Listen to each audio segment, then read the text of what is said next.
Haleluya. Sungguh besar kasih Tuhan bagi setiap kita. Dan kasih yang besar itu sudah dilimpahkan atas setiap hidup kita. Dan Tuhan mau setiap kasih, setiap pengorbanan, setiap anugerah yang Tuhan beri bagi setiap kita, kita mau rela membagikannya bagi orang. Sebab itu adalah menjadi tugas kita, menjadi bagian setiap kita. Saya mau kasih satu ilustrasi bagi kita sebelum kita mendengar firman Tuhan. Ada seseorang yang berjalan di pinggir jalan, dan waktu dia berjalan, pas dekat dengan dia, ada seseorang yang jatuh ke dalam parit atau lubang. Lalu orang yang berjalan ini berkata, "Mengapa aku repot-repot untuk menolong dia? Dia bukan siapa-siapa saya, bukan anak saya, bukan keluarga saya. Intinya saya tidak kenal dia." Lalu dia berjalan terus meninggalkan orang yang terjatuh tadi. Ada beberapa orang yang melihat seseorang ini yang tidak mempedulikan yang jatuh itu. Lalu orang-orang yang melihat berkata, betapa jahatnya dia, betapa dia tidak memiliki kasih di dalam hidupnya. Mungkin saudara juga, waktu saudara mungkin melihat orang itu yang tidak peduli dengan orang yang jatuh tadi, saudara juga akan berkata, dia adalah orang jahat, orang yang tidak peduli, tidak punya kasih. Saudara tahukah, sesungguhnya ada begitu banyak yang jatuh ke lubang neraka di sekeliling kita. Mungkin keluarga kita, mungkin tetangga kita, mungkin orang-orang yang dekat dengan kita, atau mungkin orang yang tidak kita kenal. Tetapi kita tahu mereka sedang jatuh ke dalam jurang maut, ke dalam neraka, tetapi kita tidak peduli. Kita katakan, aku yang penting sudah hidup di dalam Tuhan, aku sudah selamat, orang lain tidak perlu selamat. Saudara, betapa egoisnya kita. Lihatlah sekeliling kita, lihatlah keluarga kita, ada banyak yang perlu diselamatkan. Saudara, Tuhan perlengkapi setiap kita dengan semua karunia dan talenta. Ada mulut bagi kita untuk berbicara, amin. Ada kaki untuk melangkah, dan seluruh hidup kita sempurna Tuhan ciptakan. Maksud dan tujuan Tuhan, mari kita permuliakan Dia dengan segala keberadaan kita. Mulai hari ini terbebanlah, ambillah beban yang ada di hati Yesus, karena beban yang terbesar yang ada dalam hati Yesus adalah jiwa-jiwa. Bagaimana jiwa-jiwa boleh datang kepada Tuhan. Dan saudara dan saya adalah orang-orang yang terpercayakan untuk menyelamatkan, membawa jiwa-jiwa itu datang kepada Tuhan. Saudara mungkin merasa aku sudah nyaman duduk di sini, tapi ada banyak orang di luar sana yang belum mengenal Yesus. Maka saudara dan saya meninggikan nama Yesus lewat hidupmu, mempermuliakan Tuhan lewat hidup kita, maka Tuhan akan pakai setiap kita menjadi saksi. Haleluya. Sungguh besar cinta Tuhan bagimu dan bagimu. Kasih Tuhan besar dari setiap kita. Kasih-Mu besar, kasih-Mu melimpah atas setiap kami Tuhan. Layaklah kami menyembah-Mu.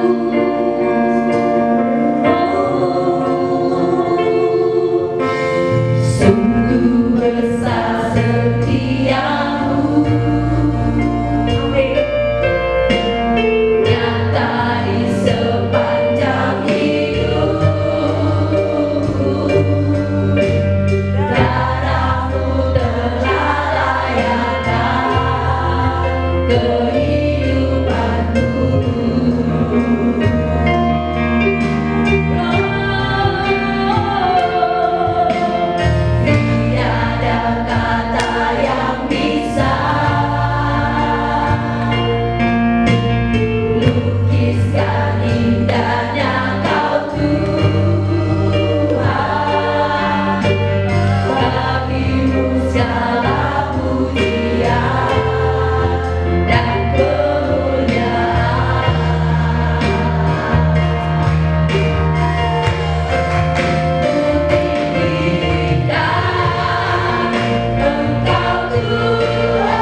datang kepada Tuhan. Bahkan jiwa roh kami ikut serta beriak yang meninggikan Engkau. Terima kasih untuk kesempatan hari ini, untuk kami boleh menikmati kuasa Tuhan. Terima kasih dalam ibadah kami, dalam pujian kami sudah disembuhkan, kami sudah dilepaskan, kami sudah dipulihkan oleh Tuhan, kami sudah mengalami Kristus. Dan tiba saatnya kami mendengar firman-Mu, karena beban itu sudah dilepaskan, karena segala pergumulan kami sudah dilepaskan, karena setiap orang yang baru kami akan mengalami kuasa Tuhan, dan kuasa itu menyembuhkan kami. Dan saat ini kebenaran firman-Mu akan mengisi hidup kami, mengisi hati kami, supaya lebih cinta lagi, dan supaya kami boleh menjadi saksi, menjadi urapilah hamba-Mu akan menyampaikan firman Allah. Dan setiap kami yang mendengar diberkati oleh Tuhan. Kami tidak izinkan kuasa kegelapan mencoba masuk ke tempat ini, karena Engkau tidak punya tempat di tempat ini,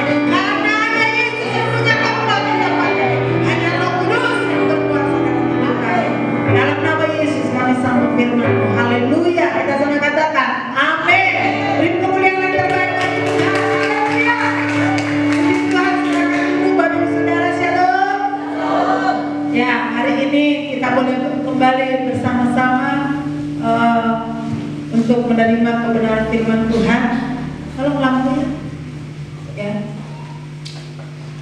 Hari ini kita melihat banyak jemaat yang tidak hadir. Ada juga tim sedang adakan doa keliling ke daerah Medan dari gereja kita, karena Tuhan menghendaki demikian. Beberapa orang kemarin sudah berangkat untuk ke daerah Medan untuk mengadakan doa keliling. Kiranya Tuhan memberkati semua. Dan kami rindu juga jemaat di tempat ini suka diutus untuk melayani Tuhan. Amin. Pergi, kita bukan hanya kumpul-kumpul di tempat ini, tetapi kita tiba saatnya selalu mengutus jemaat-jemaat, pelayan-pelayan Tuhan untuk melepaskan belenggu-belenggu yang mengikat setiap daerah, bangsa, bahkan juga setiap jiwa keluarga, supaya banyak orang diselamatkan. Karena memang hari-hari ini adalah hari di mana Tuhan sedang menyatakan kuasanya. Inilah akhir zaman, janji Tuhan di dalam kitab Yoel, bagaimana Tuhan bekerja dengan dahsyat. Memang kuasa kegelapan berbagai cara mencoba menjauhkan, itu janji Tuhan.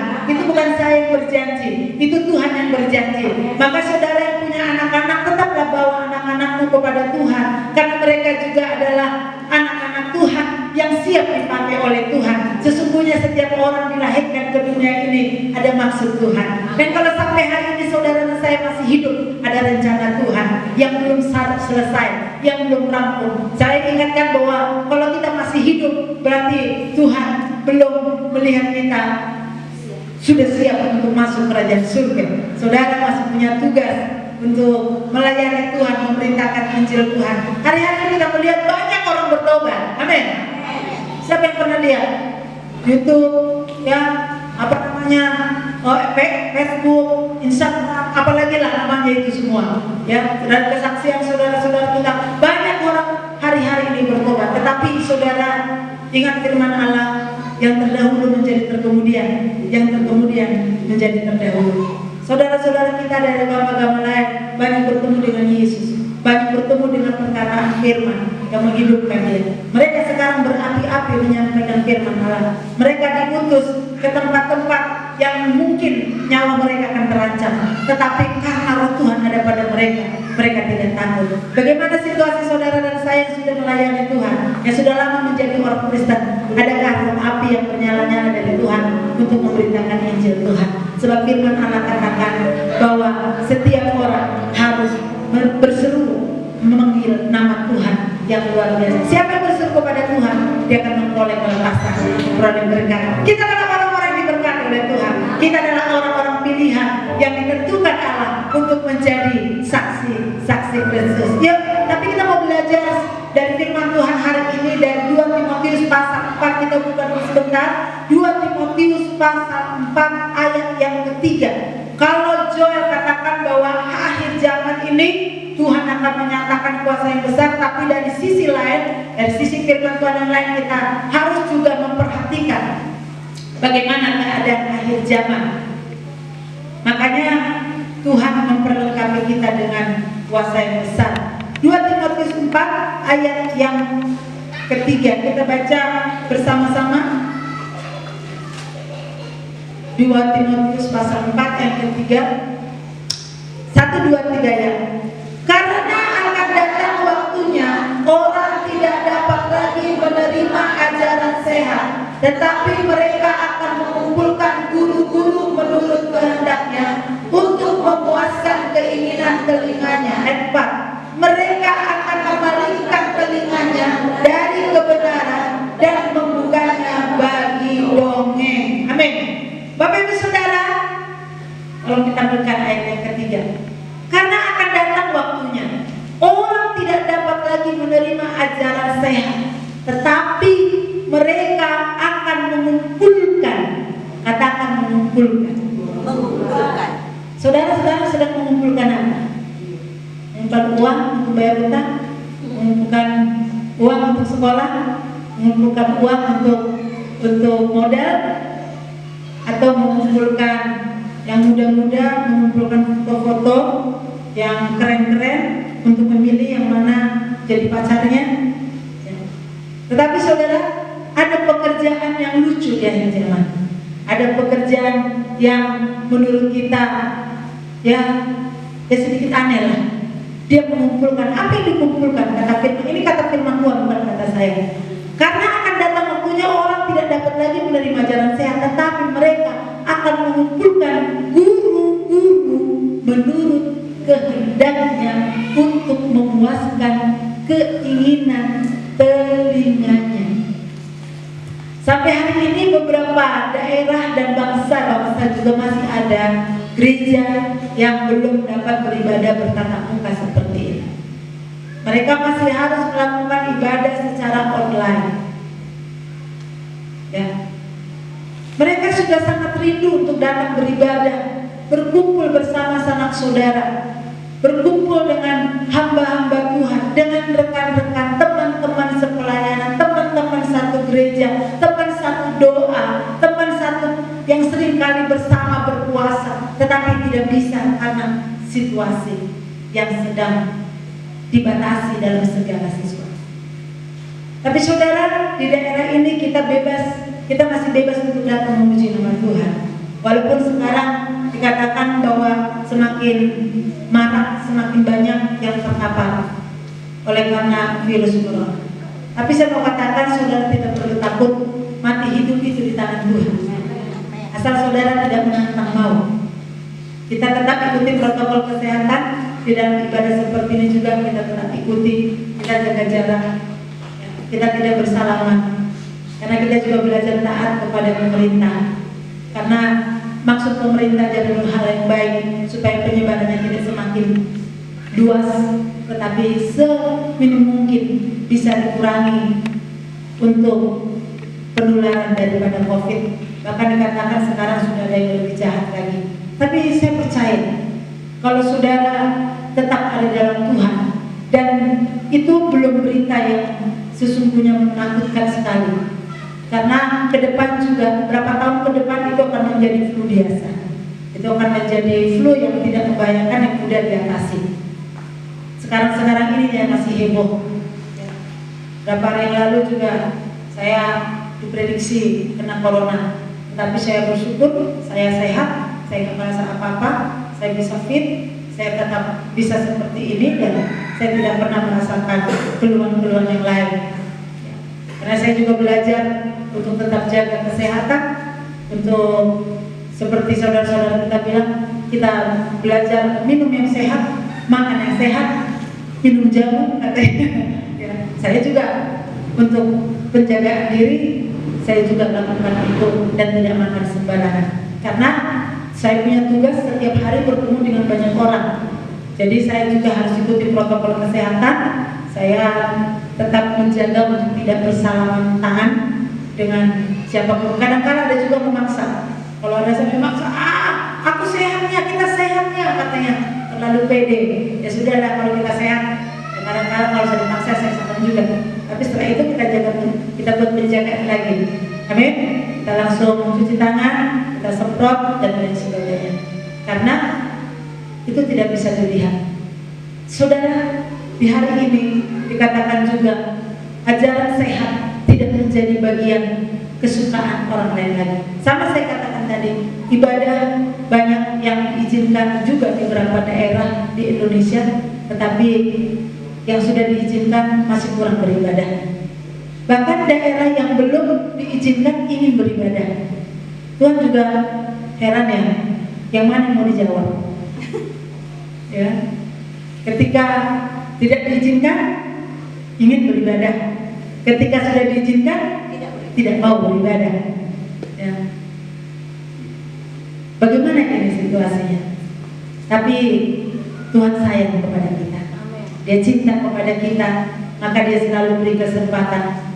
Tapi ini yang perlu kita waspadai, bahwa pada akhir zaman mereka akan mengumpulkan guru-guru menurut kehendak. Ibadah online di rumah itu banyak godaan. Betul kan? Betul. Bisa saja jam ibadahnya dia sudah buka online, tapi dia tidur-tiduran di tempat tidur, tidak cuci muka, tidak ganti baju, ya. Lalu dia bisa sambil makan-makan, ada juga sambil pacaran, ya. Ada juga sambil menggosip mungkin. Dan ketika mereka mendengar khotbah dari gereja mereka yang online, ketika kira-kira kurang cocok, mereka bisa cepat ganti, cari khotbah dari yang lain. Karena apa? Karena ini. Dan kalau saudara punya ciri-ciri seperti ini, ketika saudara mendengar firman Allah, ada teguran, ada nasihat, ada bimbingan, bahkan dosa kita dituduh, yang ditegur, lalu saudara ini nggak enak di khotbah, maka saudara akan mudah mencari khotbah dari channel yang lain. Karena apa? Nggak heran lagi, karena memang Tuhan sudah beritahukan bahwa pada akhir zaman akan datang waktunya orang tidak dapat lagi menerima ajaran sehat. Saya masih mengingat waktu saya masih kecil. Karena saya dulu juga pernah kecil, nggak langsung begini toh. Bapak Ibu pernah jadi kecil? Begitu lahir, pernah lagi jadi bayi kan? Pernah mengalami pertumbuhan. Jadi saya juga pernah dulu kecil anak-anak. Ya udah, Ibu dulu langsung gede, nggak ada. Saya juga dulu pernah kecil. Waktu kami masa kecil saya, ketika orang tua bilang, kamu begini ya, iya mak. Jangan begini ya, iya mak. Coba bandingkan dengan anak-anak sekarang. Saya nggak usah tanya orang tua. Coba bandingkan dengan kalian anak muda sekarang. Kalau orang tua kasih tugas, orang tua kasih nasihat, jawabannya apa? Ya mak, ya pak. Atau apa jawabannya biasanya? Jangan ada dusta di antara kita. Ibu-ibu jawaban anak-anak kita apa? Nantilah, bentar lagi mak, lumayan kalau delusi. Kadang juga nggak dijawab, pura-pura tak dengar. Bahkan kadang mereka lebih galak. Mamanya ngomong baik-baik, nanti kamu kerjakan. Ya nanti lah mak, sabar, kenapa rupanya? Nanti juga bisa. Ya, cerewet kaki. Satu lagi orang Batak, maos. Kalau nggak mau maos kerjakan. Anak-anak sekarang lebih besar suaranya dari emaknya sama bapaknya. Tetapi di sini nggak ada. Ya namanya jemaat saya, harus saya bilang dong. Nggak tahu di luar sana ya yang nonton acara ibadah ini, ya. Tapi di luar sana juga saya percaya berkat Tuhan. Inilah pekerjaan di akhir zaman ini, pekerjaannya manusia mengumpulkan. Sekarang anak didik saja, kalau ada gurunya mengajarnya kayaknya bagaimana, nggak suka dia, nggak suka dia sama gurunya. Dan sampai-sampai dia nggak tahu siapa nama gurunya. Guru matematikamu siapa nak? Namanya? Nggak tahu. Jadi kalau kamu panggil guru apa? Guru cerewet, guru galak, dia nggak tahu namanya.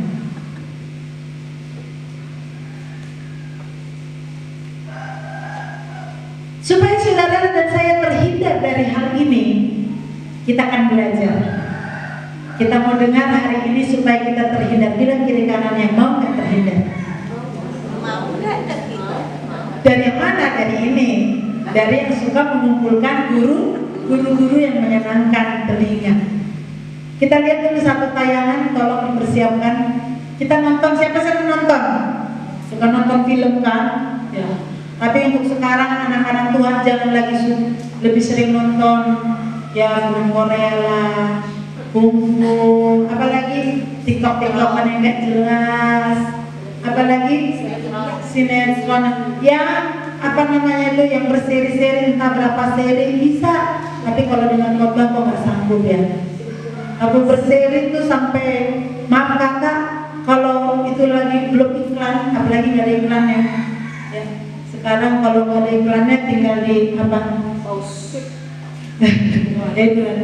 Di skip dulu sebentar, baru dia pergi ke toilet.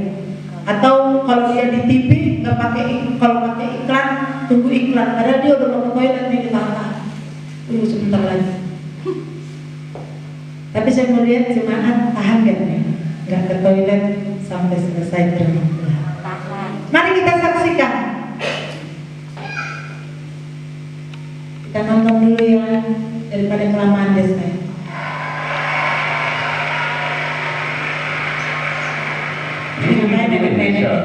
Oh, it would be very nice. Pasti dia akan bisa jalan menjemput pikir saudara.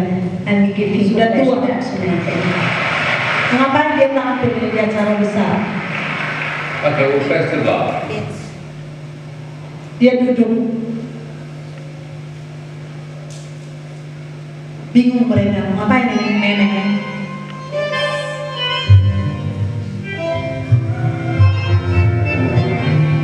Terus suaranya dikecil. Ini kira-kira usia berapa tahun ya?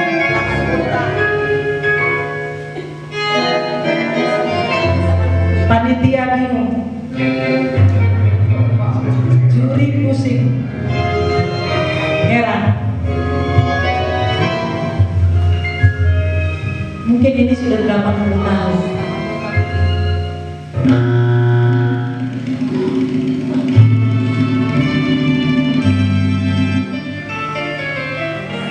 Satu juri langsung mematikan, dia tidak suka. Tapi lihat apa yang terjadi. Dia tidak goyah waktu dimatikan.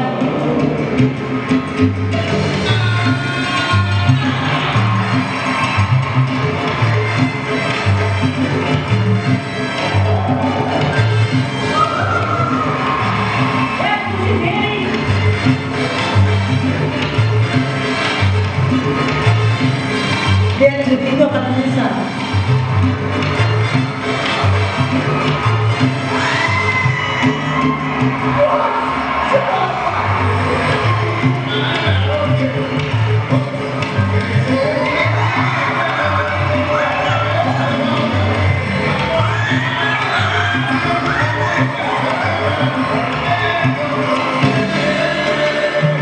Ingat itu nenek-nenek.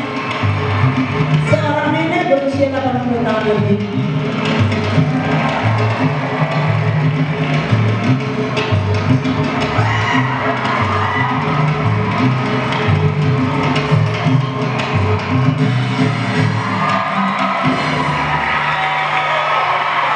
Kita lihat respon mereka.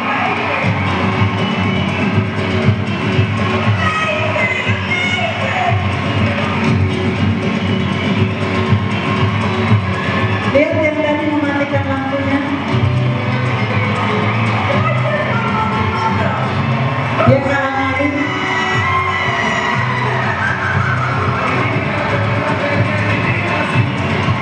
Dan dia dapat hujan emas. Mari berikan tepuk tangan bagi nenek kita yang luar biasa. Saudara kasih Tuhan, kalau nenek ini, saya waktu nonton itu saudara saya menangis. Kalau nenek ini bisa seperti itu bukan ketika dia lahir dia langsung bisa seperti itu. Nenek ini bisa tetap punya action. Lihat tadi waktu satu juri langsung matikan lampu. Sebagai pendukung dia setuju atau tidak setuju, dan dia menyatakan tidak setuju. Tapi nenek ini tidak langsung putus asa, tapi dia tetap bersemangat.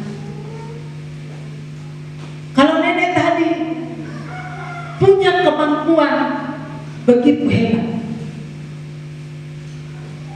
saudara, itu tidak diterima dalam waktu semalaman, tapi itu diterima dia boleh peroleh itu karena sejak kecil pasti dia sudah berlatih. Saya mau tanya anak muda yang sekarang sedang belajar terus latihan menari, susah nggak? Tapi coba kalau saudara sudah latihan sejak kecil, saudara pasti tidak akan sesusah sekarang, betul nggak? Karena saudara pemuda remaja baru mulai sekarang, ya. Pelatihnya saudari apa namanya? Saudari Ida. Mungkin saudari Ida udah bebas ya, udah lebih enak. Itu pun kadang capek ya, kadang kesereok. Saya ingat Billy waktu mereka mau tampil berapa minggu yang lalu untuk tarian, mereka mau bikin aksi. Billy itu jatuh waktu latihan sehingga tulang belakangnya ya ada masalah sedikit. Karena mereka berlatih untuk memberikan yang terbaik. Ada latihan-latihan yang harus dikerjakan. Tidak bisa sekali. Saya lihat kalau mereka latihan kadang 2 kali seminggu ya, lama berjam-jam. Bahkan mereka berani menghukum diri mereka kalau terlambat. Mereka harus ada disiplin, mereka harus dihukum kalau mereka terlambat datang. Itu yang saya dengar. Bahkan pelatihnya sendiri, kalau pelatihnya terlambat katanya dia menghukum dirinya sendiri supaya menjadi teladan. Betul ya Ida ya? Supaya apa? Supaya membiasakan diri disiplin, menghormati waktu, dan supaya biasa berlatih. Kan kadang ada orang mau tampil saja, biarpun salah-salah, yang penting ikut tampil, ikut tim. Tapi kalau ikut tim harus ada keputusan, komitmen, apapun yang terjadi. Kalau mau tampil yang terbaik, harus berlatih sesuai dengan jadwal. Bahkan bukan hanya waktu latihan bersama, di rumah pun dia harus berlatih. Akan kelihatan ya Ida, siapa yang berlatih di rumah atau tidak ya. Akan nampak. Kenapa sekolah juga harus dimulai sekarang? Di hari-hari ini sudah mulai ada sekolah mulai dari kandungan. Dari kandungan pun sudah ada pendidikan bagi mereka. Dari kandungan dia nggak langsung keluar sendiri pergi sekolah loh. Mak, mau belajar aku, keluar dari kandungan mamanya pergi sebentar. Tapi mamanya ikut, mamanya yang bawa. Apa yang dipelajari? Ada pelajarannya. Sejak kandungan pun anak-anak sudah sekolah. Bahkan sekolah kita mulai usia 2,5 tahun sudah kita buka untuk pendidikan, supaya sedini mungkin mereka diajar memuji Tuhan, berdoa, menyembah Tuhan, bermain dengan benar. Seusia mereka apa yang sudah mereka bisa kerjakan, mereka diajar, dididik. Karena setiap orang lahir ke dunia, makanya Yesus katakan kita menjadi murid. Urusan kita lahir di dunia ini adalah menjadi murid di dalam segala hal. Kalau saya disuruh kayak tadi, mungkin udah patah-patah, ya bisa seperti itu. inang Hendrik, boy sama nih.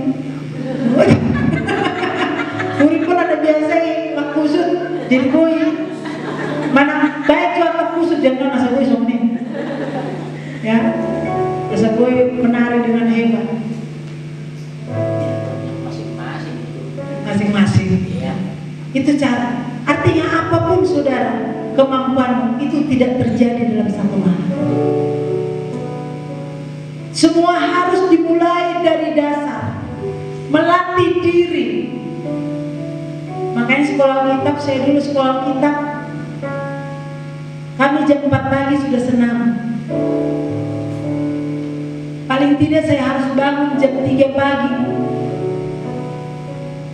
supaya mandi dulu, karena mandi cuma dapat waktu berapa menit, kamar mandinya cuma berapa, muridnya banyak, supaya nanti nggak buru-buru mandi.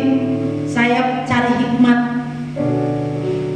saya harus mandi langsung sekalian cuci baju. Jadi jam 3 pagi saya sudah mandi. Senam kan bukan senam yang harus bagaimana, kami senam hanya untuk melatih otot kami supaya nanti belajar dengan mandi.